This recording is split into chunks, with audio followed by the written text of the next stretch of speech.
Good evening. I'd like to welcome you to the Otero County, New Mexico special meeting agenda. Can I get a roll call, please? Commissioner Mather? Here. Commissioner Griffin? Here. Commissioner Markle? Here. At this time, I'd like to make a motion for approval of the agenda. I'll make a motion to approve the agenda. I'll second it. All in favor, say aye. Aye. Aye. Aye. All right, new business. Request approval of an amendment to the forbearance agreements between U.S. Bank Management and Training Corporation and Otero County for Jail Project Revenue Bonds, Series 2007. Pamela? If I may, before we get into this item, why couldn't this be on just our regular commission meeting? Did we have It's to have a time special? sensitive. It is Okay, time sensitive. Okay. And Commissioners, I have Verlene on the line from MTC, who's proposed this. MTC did, and she can explain what you're looking at Okay. and why. Thank you. Verlene? Yes, good afternoon, how are you? And I appreciate you guys taking time to do this meeting. I know it was not in the normal agenda, and we actually had moved to have everything completed on the Otero 2 negotiating on pricing, but they have had a change in both their contracting officer, and they also had a change in their senior contracting officer and section chief. So if you recall, a year ago, we were trying to put a guarantee in place because the facility has been up and down and there isn't a guarantee. And so the staffing had to be staffed at 1,000 beds, but there was no guarantee that you would receive 1,000 detainees. So we were trying to stabilize the population and the revenue flow on this particular facility. And we had saw a trend back then where ICE was starting to allow guarantees. Prior to that, they did not, but the BOP did and the marshals did. And actually, I had been involved and was successful in negotiating several guarantees with ICE. And so we decided, Otero, back over a year ago, it actually was 2 years ago we started this, we felt like they were primed to go to ICE and negotiate a guarantee to at least stabilize revenue. So we weren't having these ups and downs and these ebbs and flows. So we started that, and at August 27th, 2020, we actually finalized the negotiation where they agreed to do a guarantee on the Otero 2 facility for 500 detainees.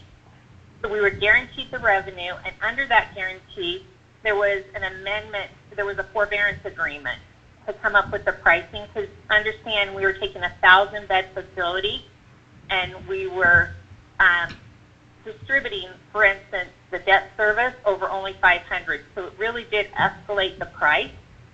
And so we had to really work on the price to get it within line for the guarantee. So as a result of that, if you guys recall, we actually went to the bondholders and they agreed to take a 25% concession on the debt service for a year.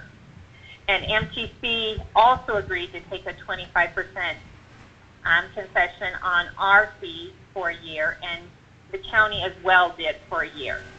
And, you know, hindsight's 2020, but it ended up being such a beautiful thing for us because of COVID. At the time, we did not really know the impact COVID was going to have, because, again, we started 2 years ago with this negotiation. But we saw our detainee count go, under 200. But we still were able to receive the guaranteed pricing at the 500 detainees. So we're now bumping up against renegotiating the price. The contract continued, but we have to renegotiate the price. We started originally with the senior contracting officer and the contracting officer 6 months ago, because we knew we would have this 90-day window to get it done. We had to get it done before 90 days of the termination of the contract. So we started, and we were in good shape, but they changed the contracting officers. So we now have a new one, and his name is Sean. And we had to start from scratch with him. And about 2 months ago, he came back and said, I'm no longer going to allow for the guarantee. We're going to go back to the original pricing. And that's what we want to go negotiate with. And we turned down that pricing because, again, it's staffing at a 1,000-bed facility with no guarantee. And so if you only had for instance, over the last year, it's been less than 200 detainees. You would only be paid for 200 detainees. So we said that isn't acceptable. We need a guarantee. So over the last couple months, we've been going back and forth. They asked us pricing for 400 and then again for 500. And I got notice from him on Wednesday that ICE would agree to a 500-bed guarantee again. I think it's going to be for a year. I had talked to him yesterday and asked him if he could potentially get us a draft of the amendment to present to you today, and he was going to try, but he did not. He wasn't able to get it finalized. So I suspect we'll see that in the next week or two. But the problem is we bumped up against the 90 days. So what this particular amendment does to the forbearance agreement, it takes the exact language that's in the current forbearance agreement, and where you see the 60, currently it says 90. So we're just changing that to 60 so that we have the time to finalize the negotiation with ICE, and also so that we can get it through all of the approvals for the Otero County. Because it's my understanding is because there's going to be an amendment to the forbearance agreement again, because the next amendment, there's going to actually be two. We tried to combine them in one, but it's going to be two. The one you're seeing now is to change the 90 to 60, and then in a week or two, you'll see a second one come across, and that will be similar to what you've seen before, basically that mod 18, extending the guarantee price for 500. So they're going to be extending the guarantee price for another year, we believe, for 500 detainees. And in that, again, the bondholders have agreed to take a haircut of 25%. MTC has agreed to take a haircut of 25%, and the county, we're asking the county to take the haircut of 25% and get the guarantee instead. So you'll be guaranteed 500. And the beauty of it is right now they're actually over 500, and we suspect they're moving up. So you will get the 500 that you've received for the last year, even though the detainees have been less, but you're going to receive an additional $1.50 for everything over the 500, and we're seeing populations go up as we speak. So I hope that's a lot of information, but I hope that kind of explains this amendment, this first amendment for the forbearance agreement that's in front of you today, and then the next one that will be coming, and it basically will be extending what we're currently under. Okay, this is Coy Griffin from District 2. Now ICE, my understanding, ICE, this is a federally, the federal government is the one that stands in the place of oversight of this facility, correct? Yes, ICE is. Okay, and the county's only involvement with this ICE facility is the county owns the building that ICE is housed in, correct? Yeah, the county has the agreement with ICE, and then we have an agreement with you. So who attains ownership of the actual facility itself? Right now, the bondholders have it, but I think at the end of the bond payment, it goes to the county once all the bonds are paid. Because why I ask these questions and what they're geared towards is I would like to see Otero County pull completely out of this ICE facility down here, and I would like to see it managed. If the federal government wants to run an ICE facility, in my opinion, the federal government's job is our borders, protecting our borders. And so if the federal government's job is truly to protect our borders, I don't see why the county even needs to be even associated with it, in my opinion. Yeah, I think to answer your question, the federal government does not own the facility, and I don't know that they will ever purchase the facility. The facility is owned by the bondholders. The county went out and sent or issued bonds under it. Sure. And at the end of the day, once the bonds are paid, the facility will be owned by the county. So Pamela, right now, the last few years since we began all of this, what have been the benefits for Otero County to have this facility? Do we have financial return off of it? And Yes, we do receive revenues off the beds okay, since okay. the So, beginning. okay, but You know, I mean, just with the climate at our southern border and the way our climate is changing at our southern border, I mean, I just look at everything from a business perspective, and if the numbers are down, that means possibly we don't have such a need for a facility as this, and if we don't, then all it's going to wind up doing is costing the taxpayers. If it's on the county, state, or Fed side, it's just going to become a burden. As long as we have the bonds and are required on those repayments, So we have to keep the facility operating so we have revenues. They've got us locked in through the... Once it's paid off, we can do with it what we want. Can we make a move right now to cut our losses and sell it out, sell those bonds on into the private sector or to some other organization? Or, I mean, I just don't think it was a good idea for the county to get involved in this facility to begin with. I mean, now, we can't change any negotiations or contracts that were signed yesterday. We just have to deal with the ones that we're currently held by today and moving forward. But I mean, I don't know. And I know I always have a voice that's out in left field possibly, but, We have two options. okay. We continue, we keep our contracts in place, we receive our revenues, and we continue to pay off bonds. Sure. The other option is you close the facility, we go in default Yeah, to the bondholders. yeah. And that's Yeah, that's a financially not tough, smart. no, it's not. I mean, morally and ethically, I think it's probably the right thing to do, but fiscally isn't always, I mean, the same. I mean, it's gonna cost it's subsidized by the federal government, so it's just a bleed and the money's going into a program that we don't have need for today like we had in the past. I don't guess unless, I mean, if we had a need for that facility, our bed counts would be where they need to be, you know, I mean, Well, they I don't Well, know. and I think, Go ahead, Brittany. Sure, I'm sorry.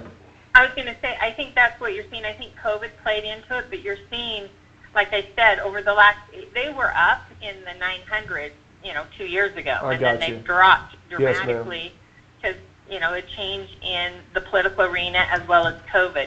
Sure. But you're now seeing them go up as well. I mean, you're seeing them move from, less than 200, and now they're well over 500. Well, and just- they've been going up.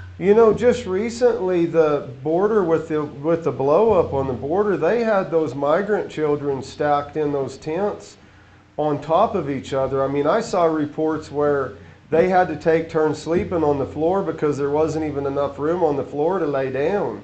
And we have that sort of stuff going on, and we have a perfectly good facility up here that's empty. I don't understand, unless it just goes back to politics. We can't put children Well, in that facility. Yeah, Go you ahead. can't, yeah. It's classification. Okay, And your facility isn't classified to take I juveniles understand. and youth. It's classified to take male detainees. and that makes sense. I appreciate that. I just try to make reason with things, and yeah, but that makes sense. I appreciate it. Boy, that facility now is almost 50% capacity, isn't it? Yeah, So it's sure, it's coming. more than what it was. Yes, sir. And I know that we have a need for it, I mean, there's a lot of bad guys down there on that border that we have to keep out of our communities and society. So I'm definitely not against having a facility that detains people in. I just want to be a good steward of tax dollars all the same, so I hope that you can understand my opinion in that. That is, it's almost $1 million a year income, isn't it? I don't have the numbers in front of me. Julianne said she was listening to me and she could come down and tell you if you have No. additional questions. It's, I'm sure It was a pretty good Sure. income to the It's county. definitely a benefit to our. Sure, absolutely. I believe it was at least $500,000, because I remember looking at this when I did the testimony and at the legislature, and I seem to recall it was at least $500,000. I don't know why I was thinking about that $1 million, but Well, I'm in favor of going ahead and signing and passing this if it's gonna make their facility run better and if it's gonna keep things on point, so. I don't have any other discussion, and I'm in agreement with the amendment.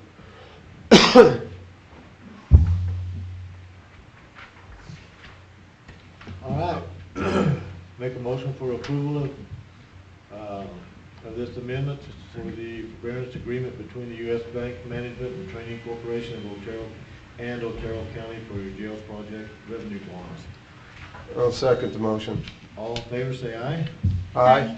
Aye. Verlene, this is Michael. Yes? Do you know, is US Bank going to file a notice on this, or do we need to? Say that one more time. The disclosure for the bonds, do you know if US Bank is going to file that notice, or do we need to do that? Ooh, I don't know, because this actual amendment was drafted by the bondholders. Okay. All right, well, I'll reach out to them and ask them. I just thought I'd Just a ask since we're second. on the phone. Yeah, and Michael will be back in, Michael Kessler will be in Monday too, so I can have him reach out to you as well. Okay, then. All right, that's cool. Yeah, I think we've got 5 or 6 days to make it know the notice. Thank you. Thank you, Verlene. Okay. Thank you guys so much for your. Thank you, Verlene, appreciate you. This before you on a Friday. That's okay. Thank Have a good you. weekend. Thank you. Bye. All right. Well, how far out are they on the completion of the bridge on Riata? They're gonna update you that next week. They were supposed to be done July 16th, and it is now a couple of weeks later than that. Okay, They've had a couple of delays, but the engineers will be here next Thursday to talk to you about why they're running a couple of weeks behind. okay. And one other, what about y'all's meeting out there at the detention center? Did it seem like things are on point, or is it kinda? It's, they had some difference of opinion. Yeah, yeah, But I believe between Trent and the architects, they have a pretty good plan worked out now. Good That's why it's saying, they did give them an extension. It's until December, 18? something like that, yeah. It was like 115 days, 90 days. 90 days. So they gave them an extension. One of the biggest issues out there, what Trent says, is manpower. yeah, Not enough manpower. sure. Some I can understand. subs have plenty of manpower, other subs don't. Sure. One of the big concerns was here's an example, when they tear up the laundry room, they have 9 weeks to get that done, Yeah, and it's been it's torn. a crucial. Oh, yeah, absolutely, That's it. sure, So, sure. Yeah, they need to stick to those windows. If they tear Carolyn, it's gonna be 3 weeks, and they need to be inside. Yeah. yeah, But it